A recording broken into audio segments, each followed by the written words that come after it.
Ассалаумағалейкум құрметті қазақстандықтар, ассалаумағалейкум құрметті шымкенттіктер. Бүгін 31 қазан 2023 жыл. Біздің кешкі студияда сіздермен Бақытжан Көпбаев.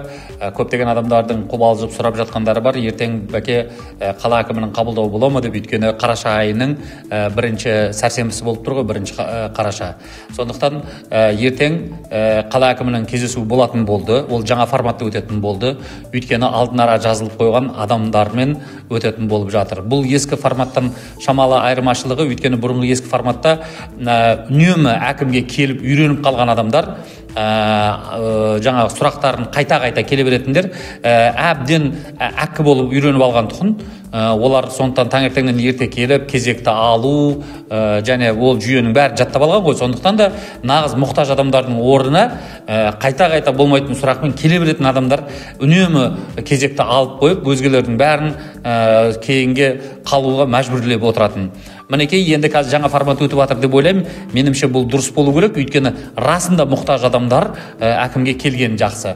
Ал әшейін әкіммен былайша сөйлесуге ғана біз өзіміз тірде куә болып отырмыз. Болмайтын әңгімелерді айтып, пәленше деп өзінің руын атын айтып, мақтанып бетіп кеткен тентектерде болған. Оларға мен ойлаймын, жақсы сөгістер беріп жатқаны да бар, ұрысқандары да бар. Бәрін естіп отырмыз ғой біз, журналист болғасын сол жерде. Сондықтан әкімнің жеке қабылдауына осындай орынсыз болмайтын адамдардың келгеннен гөрі нағыз проблемасы бар адамдардың келгені жақсы. Ол ермек жасайтын адам емес қой. Әкімнің мойнында 1.200.000 халық отырмыз. Біздің сұрақтарымызды, проблемаларымыздың барлығын шешуге ол атсалысып жұмыс істеу керек. Оның уақытысын жеп, болмайтын әңгімені жазып, жаңа мұрынбоқты жерге иелең дегеннен не шығады?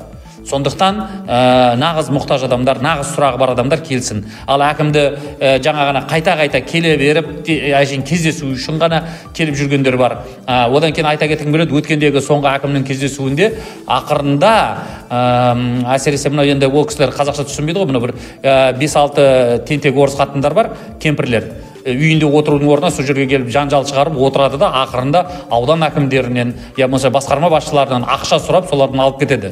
Мен айтам, басқа басқармаларға, аудан әкімдеріне бармаңыздар, ондайға керек жоқ. Сіздер жаман үйретесіздер. Қойшы, осы айқайлай бермесін, шулай бермесін деп, бір 10.000 теңге, 5.000 теңге, 20.000 теңге алулар шығады да сіздерді мақтанады. Мен анадан осынша алдым, мынанша алдым деп. Мен кезінде көргем, жаңағы білім басқармасында басшысы, мә кетші деп, 10.000 теңге анаған 20.000 теңге беріп, құрыңдаршы деп жіберетін. Өйткені ондай вымогательдер де бар. Мінекей әкімшілікке келіп осыны пайда қылуға айналған адамдар да бар. Сондықтан айналайын, бұл негізінен 99.9% қарапайым, нағыз адал халыққа арналған ақпарат. Ертең келсеңіздер, басқармалардың басшылары да болу керек деп ойлаймын. Жаңа формат қандай екенін мен өзіме де қызық болып отыр. Көрелік қалай болатынын. Ертең өткізгеннен кейін 3 күні тағы да өткізсе керек. Енді ақпарат сондай. Анығын көре жатармыз, бірақ ең бастысы ертеңге келер, сол жерде анықталып көріне береді.